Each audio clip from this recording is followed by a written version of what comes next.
Today I have here with me two laptops. I have the Swift 5 and the Swift 7, and I'm going to be comparing them. The Swifts, if you don't know already, are Acer's family of thin, light, generally premium feeling and powerful laptops, with the Swift 7 sitting all the way at the top end and the Swift 5 sitting just below them. So what is actually different about them? Turns out quite a lot. They're both brilliant laptops, but in their own means. The Swift 7, I don't even know if I can describe it as a laptop. It's more of a engineering feat in my eyes. When it came out, it was the world's thinnest and lightest laptop, and I'm pretty sure it's at least one of those things still, I think, anyway, to this day. Whereas the Swift 5 is generally just a super practical, everyday performer with performance and style. So I'm going to be comparing them today, and actually I'm going to try and whittle down their differences into 5 categories. We're going to go for build, design, they are 2 different things, specifications, screen, and extras.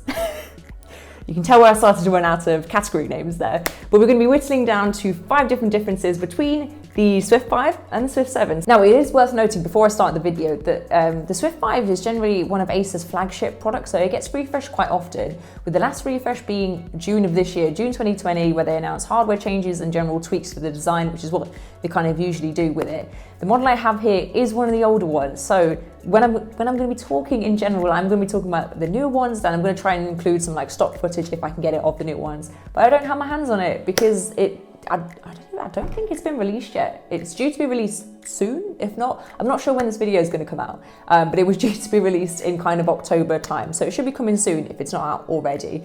So yeah, this model is a little bit of an older one, but I'm going to be talking about the newer ones. Now, the Swift 7, on the other hand, I technically have the newest model available, but that did come out in January 2019, which was almost 2 years ago now, which is a little bit terrifying. So yeah, I feel like this one could, maybe it's due for a refresh sometime soon. I'm just saying 2 years is a long time. Maybe we'll see it at least with updated specifications, but I don't know, waiting 2 years makes me feel like there's something big coming. I don't know what more they can do to it. I don't know how much more groundbreaking they can make it. But I feel like, I don't know, something big might be coming. And that's not any, I don't know anything. I don't know any trade secrets. No one tells me anything. That's just speculation. Anyway, let's get into the video. Okay, so first let's talk about the build. So we'll talk about the material first. Now, they both have an all metal build, which is great. It's strong, it's durable, let's be honest, it just looks good. And actually they both use magnesium alloy as the material. Now, magnesium works really well in a laptop as it's light and it's strong, meaning for thinner and lighter laptops. So it's not shocking to see it here in these notoriously thin and light laptops. And also from a thermal aspect, magnesium works really well as it's less thermally conductive, which means a cooler laptop to the touch and no more burnt leggies. Now, although the material is the same, the build, however, is not. Let's talk about the Swift 5 first. So the 5 measures in at 14.95 millimeters thick, which is not thick by any standards ever, and weighs in around 1 kilogram, depending on the model. This model right here, this is the older 2018 model, but this weighs in at 930 grams, which is really nothing. So the Swift 5 is perfect for if you want a laptop to use as a laptop, you're going to be taking it around the house, taking it on the go with you, and the weight isn't something you want to worry about. Now, however, the Swift 7 is just kind of crazy. This one measures in at 9.95 millimeters thin, which is less than a centimeter. Look at that. That is like paper there. And it weighs in at around 890 grams. I say around because I actually weighed this one here and it weighed in at 830 grams. So I don't know, maybe it's missing something. But it is crazy thin and you don't realize until you actually pick it up for yourself. Let's talk about the display next, and we'll start off with the Swift 7. Now, it was released a couple years ago, and it was released as a high-end device, and that's definitely something that's reflected in the screen. It's a 14-inch Full HD screen that's on an IPS panel with 100% coverage of the sRGB color gamut and a brightness of 400 nits, which, all, in summary, it just makes for a really vibrant, bright, color-rich, and really pleasant display to look at. Now, the Swift 5, it's undergone some tweaks, it's undergone some kind of alterations over the years, and actually now it offers a really similar display to the Swift 7.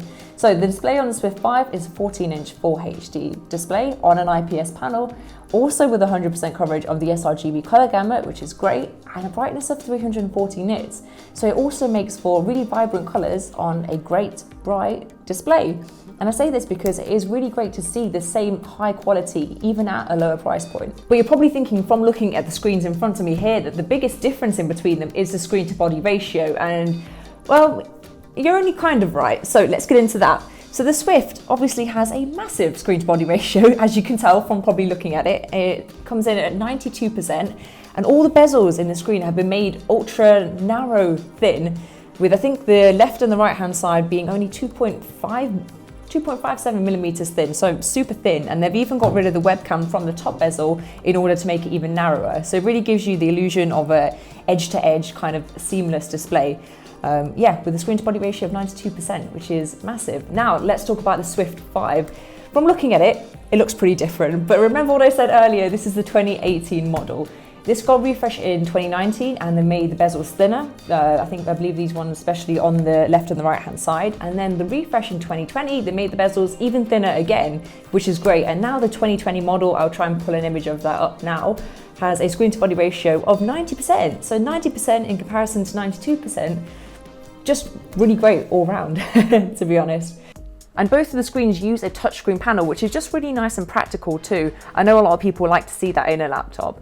They're both coated with Corning Gorilla Glass for super smoothness and durability, and with the 5 most recently getting a refresh this June, kind of mid-pandemic times, the coating on the Corning Gorilla Glass is actually antimicrobial now, which is a really nice touch.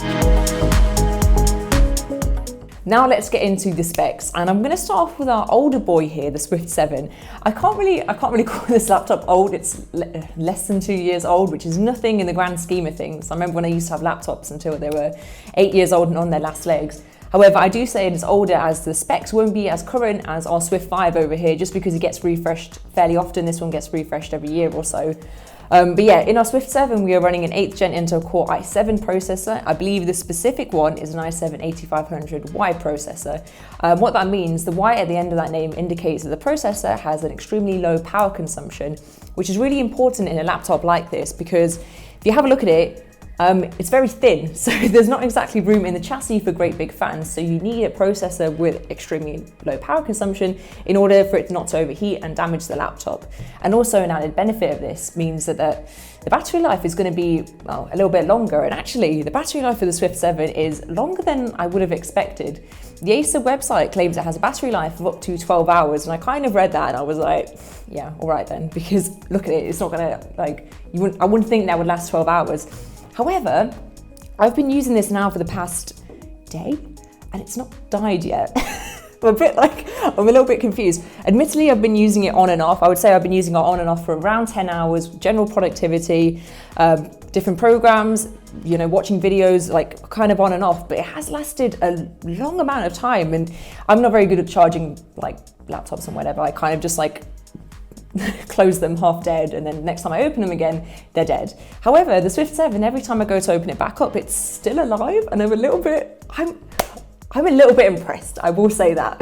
So let's compare that to our Swift 5, which gets refreshed quite often. With the latest refresh being in June, they announced the 11th gen Intel Core processors to be included in the 2020 model, which is pretty cool. We don't know the exact details of that yet, but I can assume it's going to go all the way up to an i7, with the i5 being the most popular option for a lot of people. And I can assume the type of processor is either going to be another low power consumption processor similar to the one in the 7, but not as low. So this was a Y-type processor, which means extremely low power consumption. I can assume this one's going to be a U-type processor, which means low power consumption, as there is a little bit more room in the chassis for cooling. Or it's going to be one of Intel's graphics kind of orientated processors that end with a G at the end, as that is one of the big differences in between the Swift 5 and the Swift 7. In the Swift 5, you have the option of having a dedicated graphics card, which is pretty cool to see in an everyday laptop, an actual proper graphics card. That's great if you're going to be doing any graphics work or casual gaming. For the new 2020 model, it's going to be an NVIDIA MX350, and I think for the model out at the moment, it's an NVIDIA MX250. So that's really great. And in terms of battery life, so we spoke about the battery life of the 7. It claims to have a 12-hour battery life. I got around 10 hours of like general, everyday, real life use. But it's definitely an all-day battery life. Now, the Swift 5, however, in the new model, it claims to have a battery life of up to 17 hours, which is just, that's pretty crazy. If this was an all-day battery life, that is an all-day, long day battery. That's like an all-day wake up in the morning and I'm just going to put the laptop on and be on my laptop until I fall asleep at night kind of battery life. I think I've probably done that once or twice before. But yeah, 17 hours is pretty crazy. That's really impressive. Now we're going to talk about all the extras, all the kind of miscellaneous items before we move on to the design, because actually they kind of go hand in hand here. So in terms of the Swift 7, looking at the body here, on the side here we have a embedded fingerprint reader / power button, which is really nice, useful, and I like the positioning of that too. Here at the top, in the corner here, what you'll see is what looks like a button, but it's not a button. This is actually a webcam. This is where they moved it to in order to make the bezels at the top a little bit thinner. And admittedly, when I'm on a desk this low, the placement isn't great. I am missing the top of my head and I can't afford to do that. But I would say if I was using a laptop like this, I would like to use it on a desk that's a little bit higher anyway, just for my general like eye line. And it does work. It does work down there, and it kind of, and then you can just tuck it away quite nice and neatly too. So from like a security aspect, that might ease some people's minds. If we look at the keyboard here, it's super shallow and it would be great for touch typing, and it's backlit white too, which is really nice. Yeah, if you're into touch typing, this would be great. And the trackpad's a funny one because it is long with 3 O's. It is super wide. But actually the quality is so nice that I don't care about the shape of it. I understand the shape of it because it is generally more of a rectangular shaped laptop. So it is quite interesting, and it means that no matter where you are, your hand it can just place on the trackpad if you're not already touching the screen anyway. But yeah, the trackpad is coated with Corning Gorilla Glass, which makes it super smooth and durable too, but I actually don't really care about if it's durable or not. It just feels really, really nice to use. Let's quickly talk about the ports. I say quickly because there's 2 of them. It's a thin laptop. The USB Type-Cs are the only things that's really going to fit on a laptop like this. So you have 2 USB Type-C Thunderbolt 3 ports here, and then you also have an audio jack here, which is great. It's still better than some phones. Anyway, so in our USB Type-C Thunderbolts, this is great. To be honest, I think this is the way forward in terms of their speed, their charging powers, the fact that they can connect to external monitors. You can really do a lot on them, and this is how the laptop charges too. And if you need more conventional ports, so like a USB Type-A or a HDMI port, the laptop actually comes with its own adapter, so you can just plug that in. It comes with it, it fits in the carry case that this comes in, and yeah, you're good to go. So now let's talk about the Swift 5 quickly. So again, we have a fingerprint reader here at the bottom. Actually, I guess this location will probably be easier, especially if you're right-handed. You can just and you're in. The webcam has been moved. The webcam has been moved back to the top, which I personally prefer. This way my double chin is not on show the whole time, which is great. The keyboard is a little bit more raised, so if you prefer a keyboard that has a little bit more of a snap to it, then this one is probably for you. If you're more of a touch typer, then I guess the 7 will be better for you. The trackpad is generously sized and regularly shaped this time. It's more of a square shape, and it's definitely a good size, and it feels very smooth too. It's not coated with the same Corning Gorilla Glass, but it feels like it is great. No, there is a little bit of a difference, but it does still feel super smooth, so that's great. I don't know, I think I just really appreciate a good trackpad, so maybe that's just me. But yeah, also with the 2020 model, as I was saying earlier with the screen, all the screens are going to be coated with antimicrobial, the antimicrobial coating.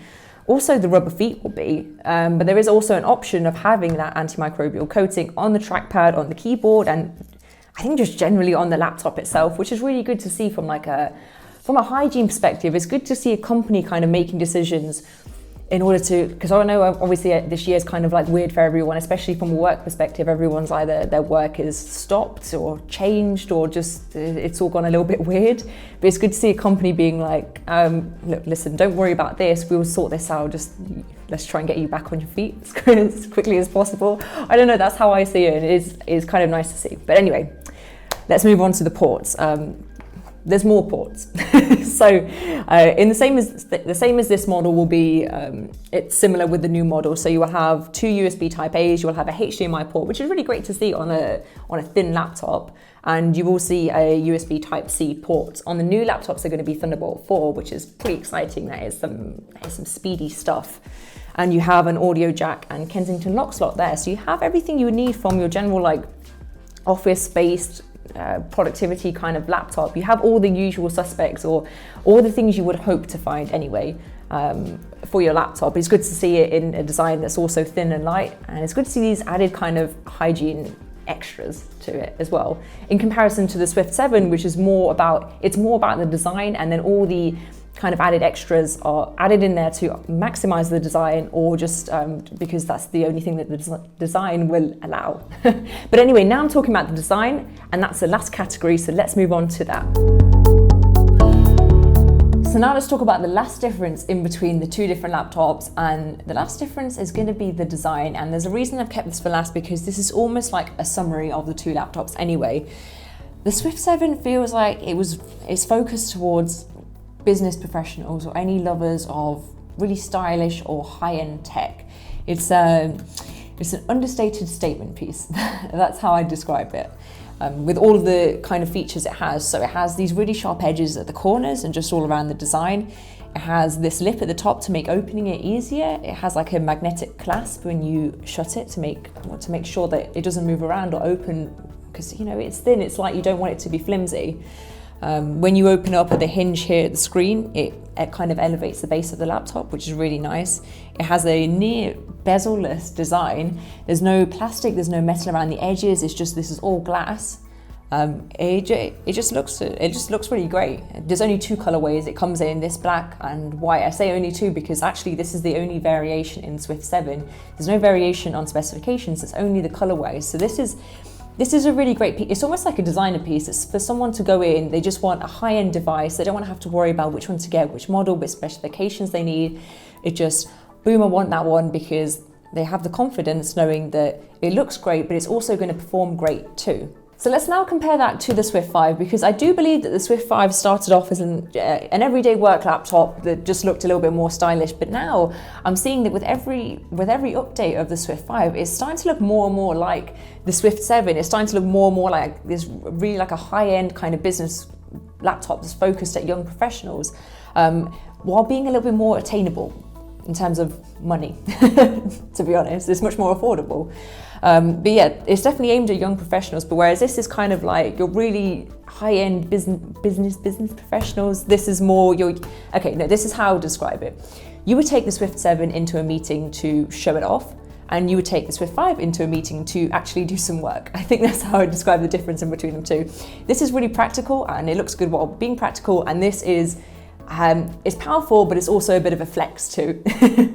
So yeah, and I will say with the Swift 5, it comes in a few different colorways. With each update, we get new colorways. With the last update, we've got this really nice like misty sea green and this pale gold, which is really nice, really understated. And in the last one, we got this midnight blue and another silver color. So again, you can choose a Swift 5 to kind of suit yourself more. You can choose the specifications to suit your kind of work, and you can choose a color to suit you. So I think that's what makes it a little bit more attainable for a young professional, having a laptop that you can kind of tailor make to represent yourself, rather than kind of having this really high-end laptop, which is more suited to people who just kind of want to represent and show off like really impressive technology. I think that's really the difference in between them. Maybe I'm looking too much into it, but yeah. Okay, anyway, that is all for me and the Swift 5 and the Swift 7. I realised I've managed to switch over the laptop since the beginning of the video, so sorry if that got a little bit confusing, but here we are. So that is the comparison in between the two. In general, I'd sum it up as the Swift 5 it's a practical laptop that's great for business and will also look good while doing business, and you can kind of tailor make it for your needs. You can add in a graphics card, you can have whatever processor you like, and you can have it in whatever color you like too. Whereas the Swift 7 is more of it's just a showcase of really impressive technology that has all the kind of performance you need, and actually like had this really good performance when it came out, which was at the beginning of 2019. So if we see another refresh of this, I'd be really excited to see that. But in general, just a super beautiful and impressive device. But yeah, anyway, that's what I think about the Swift 5 and the Swift 7. Let me know down below if you have either of them or are interested in either of them, or just let me know what you think down below. And I'll see you in the next video. Bye bye.